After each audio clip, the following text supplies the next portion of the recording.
मैं तुझे प्रथम गिनती में गिनाता हूं, देवताओं का आधिपत्य तुझे प्रदान करता हूं, सारे देवों में तू प्रथम गिनती में गिना जाएगा, प्रथम पूज्य माना जाएगा। बस शंकर भगवान ने वर दिया, थोड़ी देर बाद कार्तिकेय महाराज आ गए। कौन आए? जम के बोलो जरा, कार्तिकेय। और कार्तिकेय जी आए और आकर बोले, पिताजी दंडवत करा, प्रणाम करा, साष्टांग करा, मैं परिक्रमा कर कर आ गया, मैंने परिक्रमा करा। अब इधर तो देवता सब, सारे देवता मिलकर अक्षत छोड़ रहे गणेश जी के ऊपर, स्वस्ति वाचन हो रहा, लोग प्रणाम कर रहे, नमन कर रहे, लोग आवाज लगा रहे, श्री गणेश जी महाराज की। अब सारी दुनिया में आवाज लग रही गणेश जी। तो कार्तिकेय ने पूछा, माँ ये गणेश जी का जयघोष क्यों हो रहा है, गणेश जी के जयकारे क्यों हो रहा है, गणेश जी के लिए इतना जयघोष? तो माता पार्वती ने भगवान शंकर के शब्दों को कार्तिकेय को सुनाया। कार्तिकेय रो पड़े, माँ मैं परिक्रमा कर कर आया, गणेश जी ने तो केवल आपकी परिक्रमा लगा ली, आपने उसको प्रथम गिनती में मान लिया। माँ उसने बुद्धि का परिचय दिया और मैंने कर्म का परिचय दिया। बुद्धि का परिचय, कर्म का परिचय।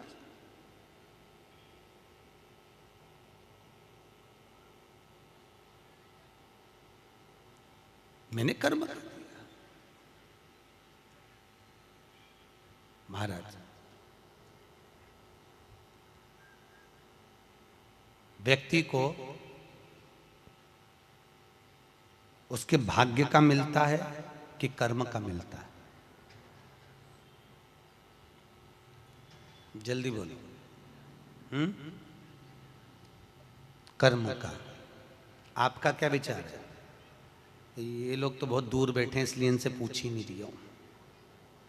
व्यक्ति को उसके भाग्य का मिलता है कि कर्म का मिलता है? पुरुषों से भी पूछने का मन है मेरा, भाऊ बोलो तो सही, कि उसके कर्म का मिलेगा कि भाग्य का मिलेगा? है दोनों का मिलेगा। मेरी माताएं जी हाँ बिल्कुल सही कह रही है, दोनों का ही चाहिए। काय का भाग्य का और कर्म का, ये दो हैं।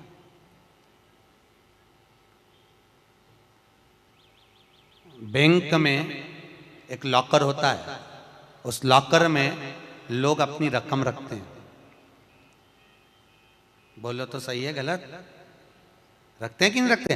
अपनी चेन, अंगूठी, मोबाइल, पर्स सब लॉकर के अंदर रखते हैं। बैंक में लॉकर होता है, लॉकर में रखने के बाद में लॉकर की दो चाबी होती है। कितनी चाबी लॉकर की? दो। एक चाबी तुम्हारे पास, एक चाबी मैनेजर के पास। तुम्हारी चाबी कितनी भी लगा लो, जब तक मैनेजर की चाबी नहीं लगेगी तब तक वो लॉकर, अरे बोलो जम के, नहीं खुलेगी। और बैंक का मैनेजर कितनी भी चाबी लगा ले, लॉकर खुलेगा क्या? नहीं, तुम्हारी चाबी लगना जरूरी है। उसी तरह तुम्हारी चाबी है कर्म की चाबी, तुम कितनी भी घुमा लो पर वो ताला नहीं खुल सकता जब तक मैनेजर मेरा शंकर अपनी भाग्य की चाबी घुमा कर नहीं जाए। इसलिए तुम कर्म करो, भाग्य की चाबी मेरा भोलेनाथ घुमाएगा, और कब क्या दे जाए तुम्हें मालूम ही नहीं पड़ पाएगा। इसलिए चाबी दोनों होना चाहिए, एक भाग्य की, एक कर्म की। दो चाबी होंगी लॉकर खुलेगा, अगर एक चाबी लगी तो लॉकर नहीं खुलेगा। गणेश जी महाराज को भगवान कार्तिकेय महाराज बोल रहे हैं, माँ मैं कर्म करने गया था, मैं परिक्रमा करने गया था, और यहाँ गणेश जी महाराज को तुमने प्रथम गिनती में बना दिया। माँ ये क्या हुआ? माता पार्वती को गुस्सा तो बहुत आया, क्रोध भी आया, माँ पार्वती की आंख में अश्रु भी भर गए। महाराज आंसू है माता पार्वती के नयन, अश्रु।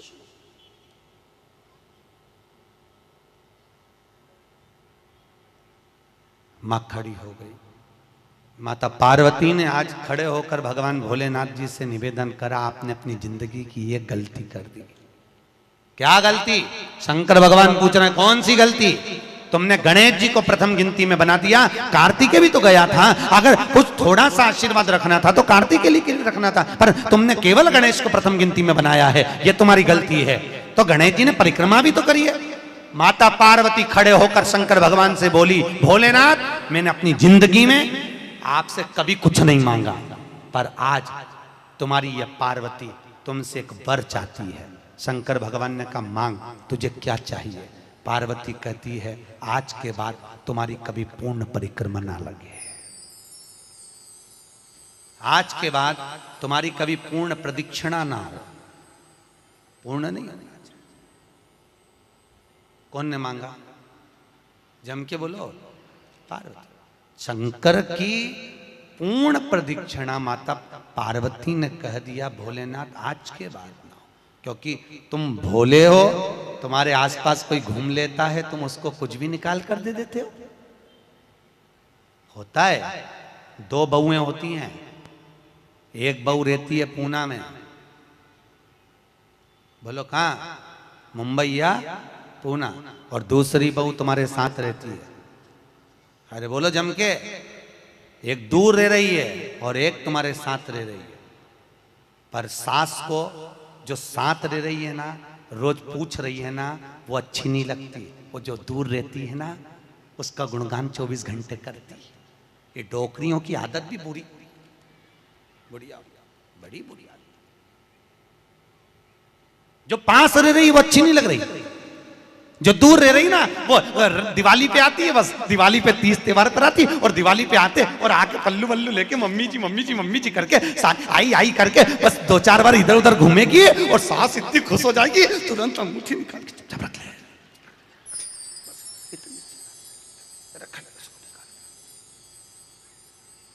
जो तुम्हारे पास में है वो बुरी लग रही है। वो चाय दे रही है, दूध दे रही है, बस बोलने में कभी कभी बोल देती है। अब बहुएं हैं बेचारी, हो जाता है।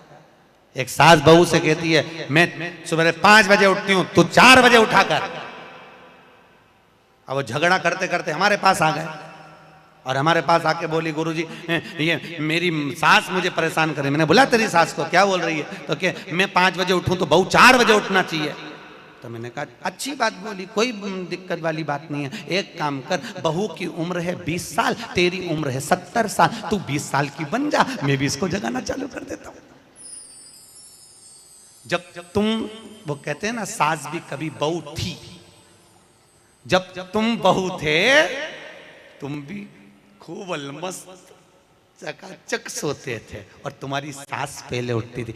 बुढ़ापे में नींद नहीं आती जीजी, नहीं आती। आती क्या? अरे बोलो तो, आती बुढ़ापे में नहीं। मनुष्य की उम्र, गधा की उम्र, कुत्ता की उम्र और उल्लू की उम्र बराबर थी। किस किस की? जम के बोलो। मनुष्य, गधा, कुत्ता, उल्लू। सबको पहचानती हो? ठीक है, सबकी उम्र बराबर है, 40-40 साल। मनुष्य पहले 40 साल का था, गधा 40 साल का था, कुत्ता 40 साल का था, उल्लू 40 साल का था। सबकी उम्र लेवल में बिल्कुल बराबर की। भगवान क्या देर अंधेर कुछ ये ऊंचा नीचा लेवल अपने यहाँ चले, भगवान क्या नहीं चले। भगवान ने सबकी उम्र 40-40 साल रखी, सबकी उम्र 40। एक दिन गधा भगवान के पास में आया और गधे ने भगवान से आकर कहा अरे भोलेनाथ। भगवान शंकर ने पूछा क्या हो गया? महाराज हमारी उम्र 40 साल की दे दी, हम लोगों का बोझा ढोते रहे, लोगों का वजन ढोते रहे, महाराज हमारी उम्र बिल्कुल आधी कर दो, बिल्कुल आधी, हमें इतनी लंबी उम्र नहीं चाहिए। भगवान ने कहा ठीक है गधा, आज से तू 20 साल का। गधा कितने साल का हो गया? अरे जम के बोलो, 20 साल का। थोड़ी देर बाद मनुष्य, आवाज सेट करो, मनुष्य इको खत्म हो गया, डिले नहीं आ रहा। मनुष्य, और थोड़ी देर बाद में मनुष्य भगवान के पास पहुंचा। भोलेनाथ आगे वापस आगे मनुष्य पहुंचा और भगवान के पास जाकर बोला भोलेनाथ। भगवान शंकर ने पूछा तुझे क्या हो गया? भोलेनाथ 40 में मेरा क्या होगा प्रभु? भगवान ने कहा गधे की बच्ची है, कितने साल बचे हैं? 20। मनुष्य कहा दे दो प्रभु, भगवान ने कल ले जा। कितने का हो गया? जम के बोलो 60 का। थोड़ी देर बाद कुत्ता आ गया। कुत्ता शंकर जी से बोला भोलेनाथ। शंकर भगवान ने पूछा तुझे क्या हो गया? महाराज 40 साल की उम्र दे दी, लोगों के दरवाजे पर बैठा रहूं, दरवाजे पे बैठकर झूठन चाटूं, दरवाजे पे बैठ कर रोटी खाऊं, दरवाजे पे दुम हिलाऊं और दरवाजे पे से चिल्लाऊं महाराज मेरी उम्र कम कर दो। भगवान ने कहा ठीक है कुत्ता, आज से तू 20 साल। थोड़ी देर बाद मनुष्य फिर आ गया। भोलेनाथ 60 में क्या होगा? भगवान ने कहा कुत्ता की बच्ची है कि चल जाएगी, ले जा। कितने का हो गया? 80। थोड़ी देर बाद उल्लू आया। उल्लू ने आकर कहा भोलेनाथ। भगवान शंकर ने पूछा तुझे क्या हो गया? महाराज 40 साल की उम्र दे दी, रात रात भर जगता रहूं, पेड़ पे टंगा रहूं, रात रात भर मुझे नींद नहीं आती भोलेनाथ, मेरे को रात भर चौकीदारी करना पड़ती, रात भर पेड़ पे बैठा रहता हूं, रात भर वृक्ष पर बैठा रहता हूं, मेरी उम्र कम कर दो। भगवान ने कहा कितनी कम कर दो? बिल्कुल आधी कर दो। भगवान ने उल्लू की उम्र आधी कर दी। कितने साल का हो गया? 20 साल का। थोड़ी देर बाद मनुष्य आ गया। मनुष्य आकर बोला अरे भोलेनाथ। शंकर भगवान ने पूछा क्या हुआ? 80 में मेरा क्या होगा? भगवान ने कहा उल्लू की बच्ची है, चलेगी कि ले जा। कितने का हो गया? 100 का। अब तुम खुद देखो 40 वर्ष तक मनुष्य अपनी जिंदगी को सही जीता है। कितने साल? जम के बोलो जरा। 40 साल तक मनुष्य अपने जीवन को सही जीता है। खूब खाता, आराम से पचता, खूब डेंटिंग पेंटिंग सब चकाचक, कपड़े मपड़े सब जोरदार, रकम मकम सब पहने, खूब अच्छा लगे। क्योंकि 40 वर्ष की जिंदगी तुम्हारी है तो 40 साल तक मनुष्य अपने जीवन को सही जीता है। 40 के बाद किसकी लगी थी? जम के बोलो। गधे की।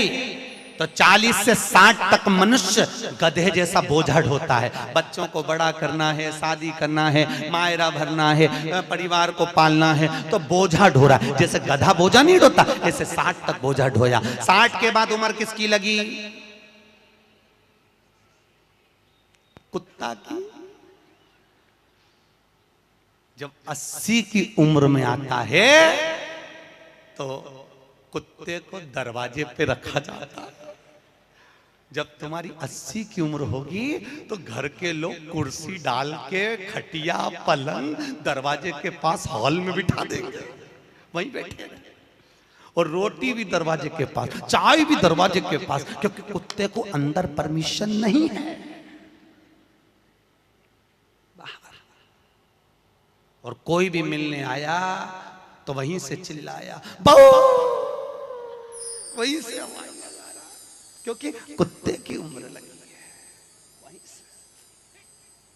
वहीं से अब कुत्ते के बाद में 80 के बाद 80 से 100 उल्लू की। डॉक्टर साहब क्या गई? डॉक्टर साहब मुझे रात में नींद नहीं आती। डॉक्टर साहब ने टेबलेट दे दी, नींद की गोली दे दी, डॉक्टर साहब ने इंजेक्शन लगा दिया। कितने भी अच्छे अच्छे डॉक्टर को दिखा लेना, पर 80 से 100 साल की जब उम्र होगी डॉक्टर को क्या मालूम कि किसकी लग गई। शिव महापुराण कहती है 80 से 100 में कितनी भी दवाई खाओ, कितने भी इंजेक्शन लगवाओ, पर रात्रि को नींद नहीं आएगी। गोली खा भी लोगे तो रात के 1:30-2 बजे तक चकाचक सोएगी, 2 बजे के बाद उल्लू जैसी बैठी रहेगी। 2 बजे के बाद कितना भी खाओ, कितनी भी दवाई खाओ, कितने भी अच्छे डॉक्टर को दिखाओ, पर 80 से 100 में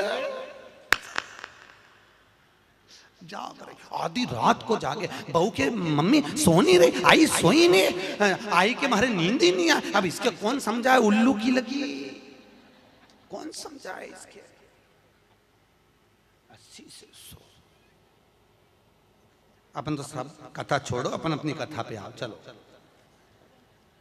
महाराज, तो जो बहुत दूर रहती है ना वो अच्छी लगती है, जो पास में रह रही दूर के ढोल सुहावन, ठीक नहीं है, श्रेष्ठ नहीं है। भागवत ज्ञान गंगा यज्ञ समिति वालों काय श्रेणी की कथा 10-15 मिनट ज्यादा हो जाए तो कोई दिक्कत तो ना है? हाँ, क्या विचार है तुम्हारा? नहीं, अगर खाना हो तो मैं तुम अक्षतम केसम कर दूं, मारे का ये मिर्ची का ठेसा तैयार, अपने कहीं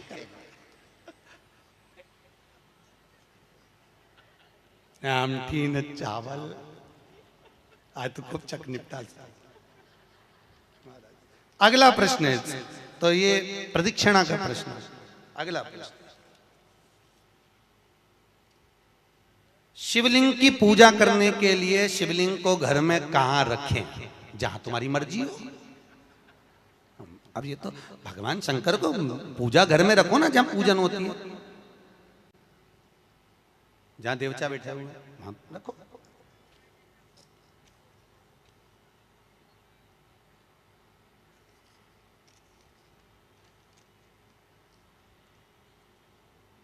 पीपल के पेड़ को सोमवती अमावस्या के दिन 108 फेरी क्यों लगाई जाती है? वाह, बहुत बढ़िया। हमने तो नहीं की कि लगाओ, अब तुम्हारा मन है 108 लगाने का। याद रखना, पीपल के वृक्ष की परिक्रमा करने से वैभव बढ़ता है, आंवले के वृक्ष की परिक्रमा करने से लक्ष्मी बढ़ती है। याद रखिए, तुलसी की परिक्रमा करने से सौभाग्य बढ़ता है। अब 108 मन का लगाओ, चाहे 208 लगाओ, 216 लगाओ, ये आपके ऊपर है। यहाँ आपका भाव होना चाहिए कि हम भगवान को कैसे रिझाएं, कैसे रिझाएं, ये आपका भाव है। उसका फल क्या है? तो उसका फल वैभव प्राप्ति का है, धन प्राप्ति का, यश प्राप्ति का। आप जितनी लगा,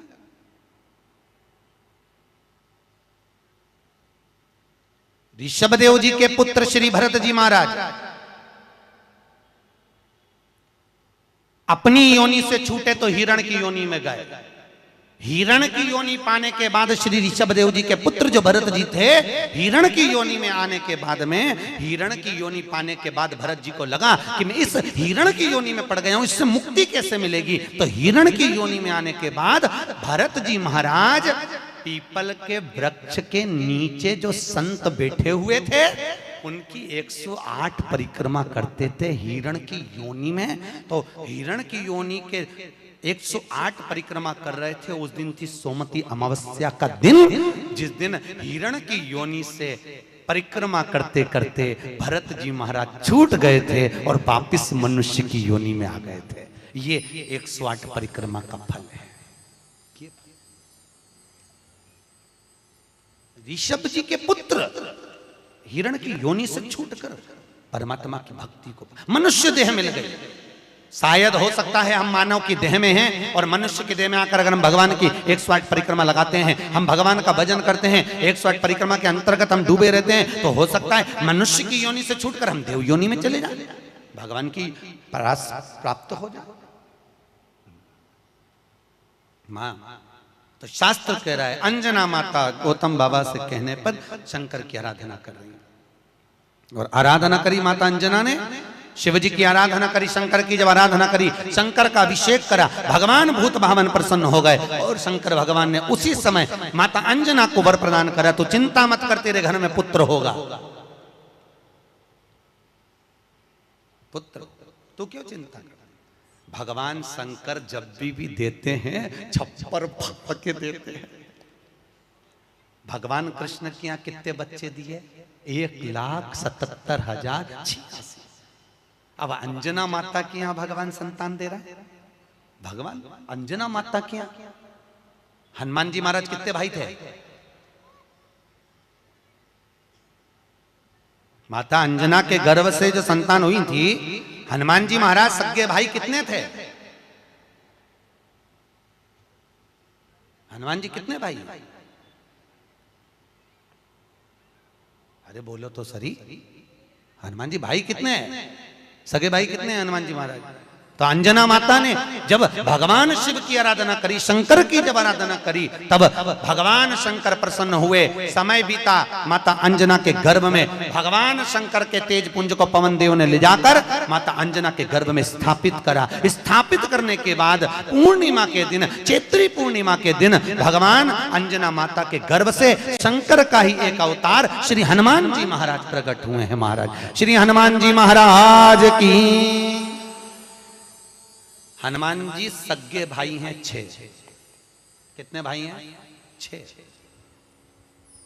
सगे भाई। सबसे पहले नंबर हनुमान, फिर गतिमान, केतुमान, धृतिमान, यतिमान, ऐसे हनुमान जी महाराज के 6 भाइयों का क्रम वर्णन किया गया।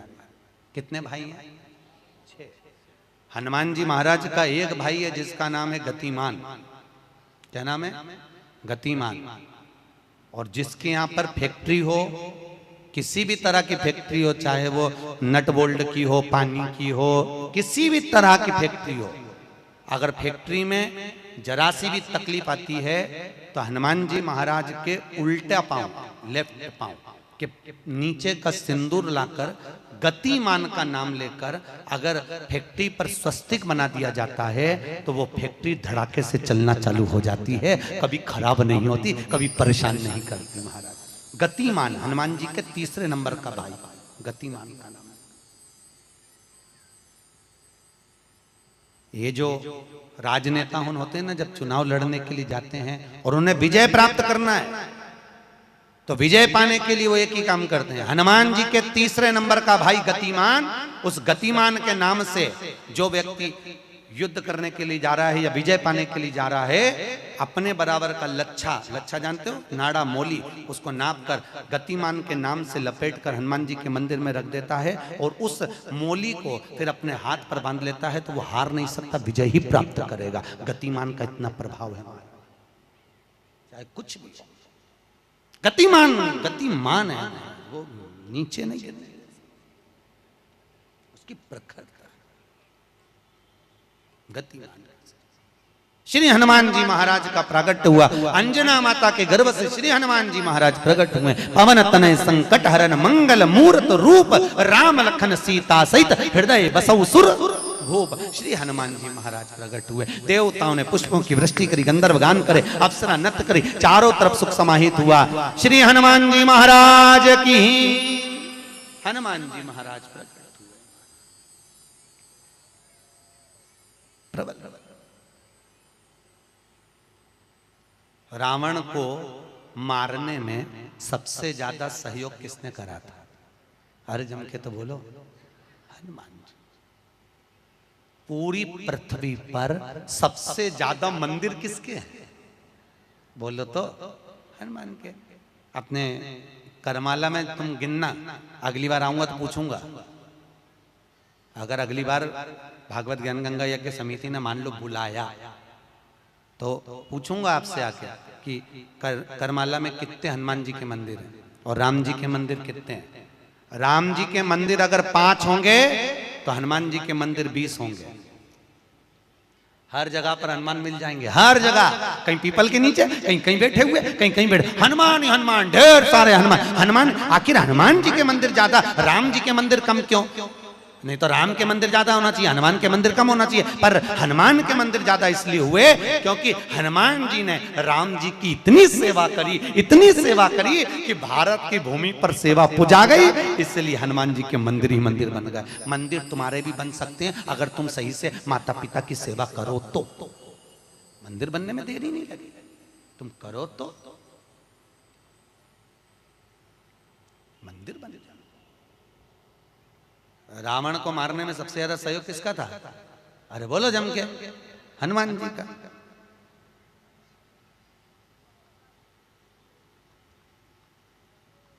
राम जी ने रावण की नाभि में बाण मारा था कि नहीं मारा था?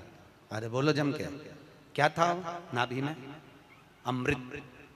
तो जब रावण की नाभि में राम जी महाराज बाण मार रहे हैं तो रावण क्यों नहीं मर रहा? मर जा रावण, क्योंकि नाभि में अमृत है, वो तो सूख चुका है, मरे ना। फिर मरता क्यों नहीं है राम? क्यों नहीं मरा रावण? राम जी से 10 मुख हो गए फिर भी नहीं मर पाया। फिर तैयार, फिर विभीषण कह रहा है कि ये रावण की नाभि में अमृत है, मारो। और राम जी बाण पर बाण छोड़ रहे हैं तो रावण नहीं मर रहा, धराशायी होकर नहीं गिर रहा, वहीं की वहीं खड़ा है, स्थिर की स्थिर, मरने को तैयार ही नहीं है। ये भी बड़ी विचित्र सिचुएशन है। मर ही नहीं लिया। चिंता लग गई हनुमान जी को युद्ध देखते देखते। हनुमान जी महाराज समझ गए जरूर कोई बात है जिससे ये रावण नहीं मर गया। भगवान ने इतने बाण छोड़ दिया नाभि में, विभीषण करे नाभि में मारो, नाभि में ही भगवान मार रहे हैं तो भी नहीं मर रहा। हनुमान जी महाराज ने देखा युद्ध अपनी जगह चलता रहेगा, हनुमान जी गए लंका के अंदर पहुंच गए।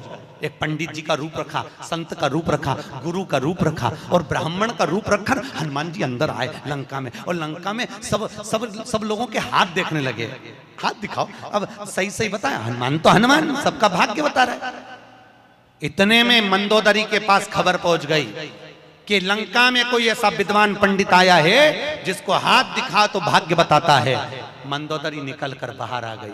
मंदोदरी ने आकर कहा, ब्राह्मण देवता मेरा हाथ देखकर बताओ कि मेरा भाग्य क्या कहता है। इतने में हनुमान जी ब्राह्मण के रूप में थे। हनुमान जी ने कहा, पंडित जी बोले ब्राह्मण के रूप में, हनुमान जी बोले तेरे पति के ऊपर काल मंडरा रहा है और तेरा पति मरने को तत्पर खड़ा है। पर सुन ए स्त्री, तेरा पति इतनी जल्दी नहीं मर सकता, क्योंकि तेरे पति के पास जरूर कोई राज की बात है। इतने में मंदोदरी बोली, पंडित जी आपने बिल्कुल सही कहा, एक ऐसी राज की बात है, मेरा पति मर ही नहीं सकता। हनुमान जी तुरंत बोले, वो राज की बात या तो मैं जानता हूं या तू जानती है। इतने में मंदोदरी बोली, पंडित जी बिल्कुल सही बात है, जब मेरे पति रावण ने तप करा था, ब्रह्मा जी से वर मांगा था, तो ब्रह्मा जी ने कहा मांग तुझे क्या चाहिए, तो रावण ने कहा कि मैं अमर हो जाऊं, तो ब्रह्मा जी ने कहा ऐसा नहीं हो सकता। तो रावण ने कहा मेरी नाभि में अमृत दे दो, रावण को अमृत दे दिया। तब रावण ने कहा इतने में संतुष्टि नहीं होगी, एक बार और दीजिए, मुझे एक ऐसा बाण दो जिस बाण के लगने से नाभि में अमृत सूखे और मैं मरूं। मंदोदरी ने कहा मेरा पति जब तप कर कर आया था, उसको ब्रह्मा जी ने एक बाण दिया था, वो बाण मेरे पति ने मुझे लाकर दिया था। उस बाण को मैंने, जहां मैं शयन कक्ष में सोती हूँ, उस कमरे में मैंने दीवार के अंदर एक खंबे में चुनवा दिया है, सीमेंट से पक्का करवा दिया, वो किसी को मिलेगा ही नहीं। हनुमान जी अपने असली स्वरूप में आए, दीवार तोड़ी और बाण निकाला, राम जी को दिया। राम जी से कहा अब मारो, और जो बाण लगा तब जाकर वो रावण मरा, तब जाकर मरा। नहीं तो राम जी बाण मारते रहते, रावण चकाचक खड़ा रहता, हंसता रहता। वो तो राम और हनुमान।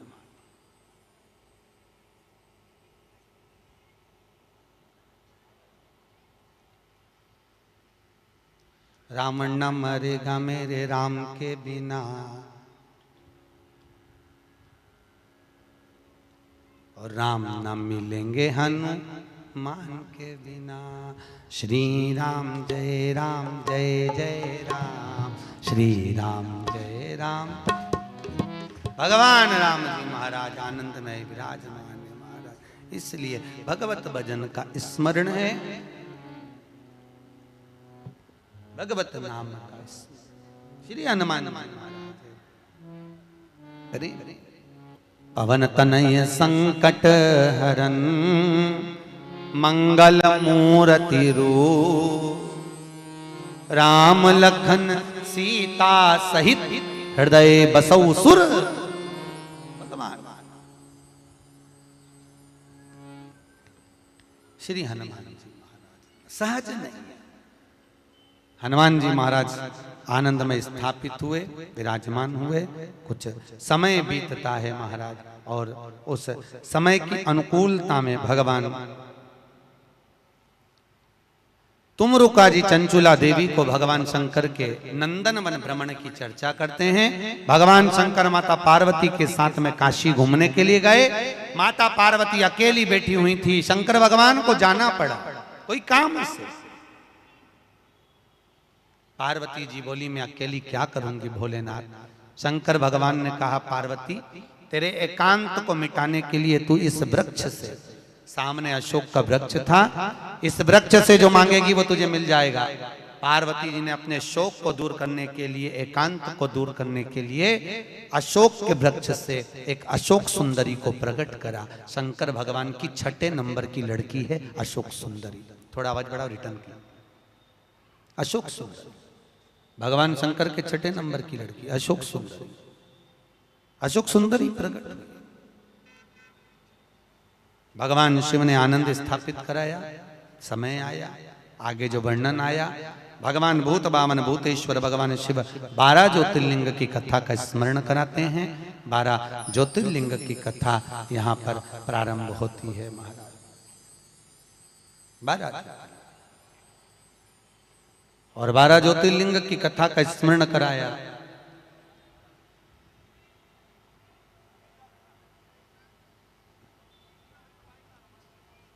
मुख्य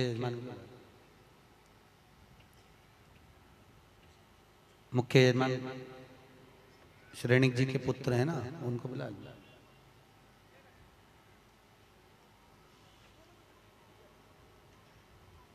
दस मिनट श्रेणिक जी जो मुख्य यजमान है रोज पूजन में बैठे हैं, आपके पुत्र और बहू, उनको 5 मिनट 10 मिनट के लिए बुला दो, जोड़े से बिठा दो उनको सामने।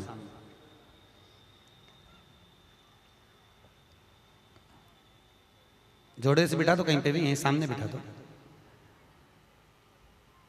भगवान 12 ज्योतिर्लिंग की कथा का स्मरण कराते हैं महाराज।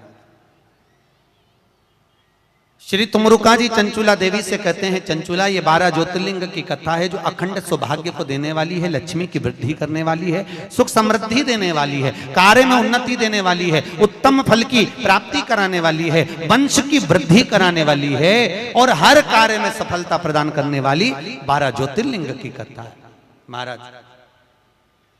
चंचुला देवी कहती है महाराज वो 12 ज्योतिर्लिंग की कथा हमें श्रवण कराएं। भगवान शंकर ने अपनी जटा में से बेलपत्र को निकालकर अपने हाथ में रखा है और हाथ में बेलपत्र लेकर भगवान शंकर 12 ज्योतिर्लिंग की कथा का रसस्वादन ग्रहण करते हैं। प्रथम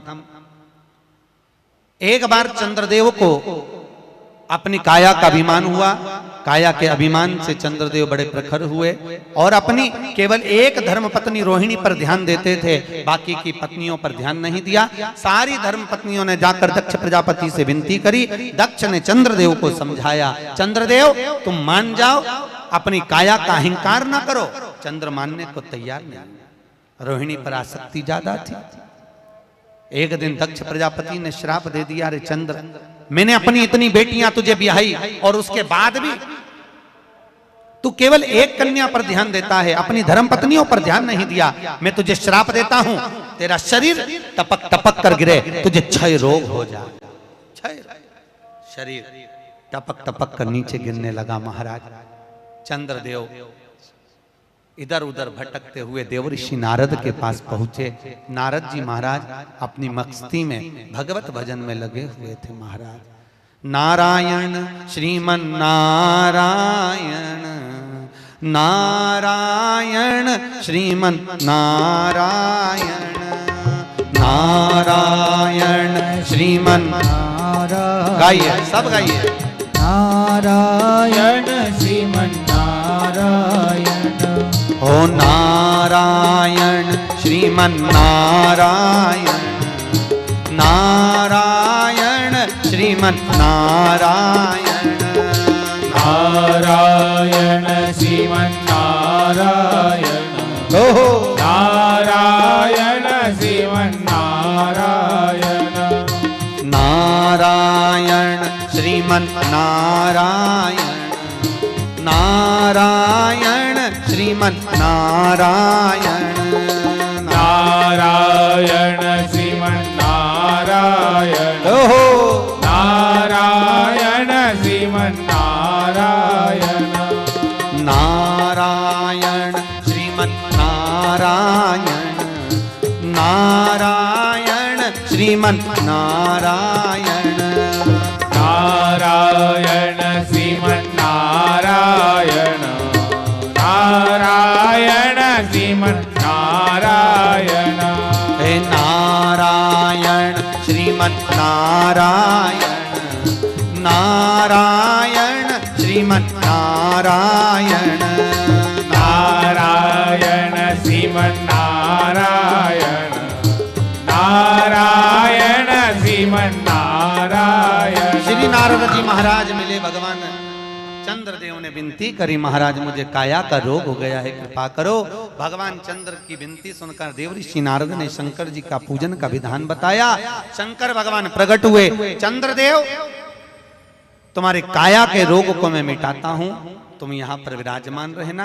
चंद्रदेव को भगवान ने मस्तक पर धारण करा, सोमेश्वर महादेव के रूप में भगवान शंकर विराजित हुए हैं महाराज। बोल सोमनाथ भगवान की हर हर। अगला वर्णन आया है श्री मल्लिकार्जुन।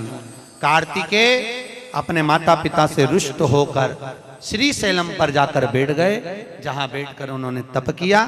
शंकर पार्वती उनको मनाने के लिए पहुंचे। आज भी अगर मल्लिकार्जुन में आप जाकर दर्शन करेंगे तो मल्लिकार्जुन में 2 ध्वजा लगती है, एक सफेद एक लाल। कितनी ध्वजा लगती है?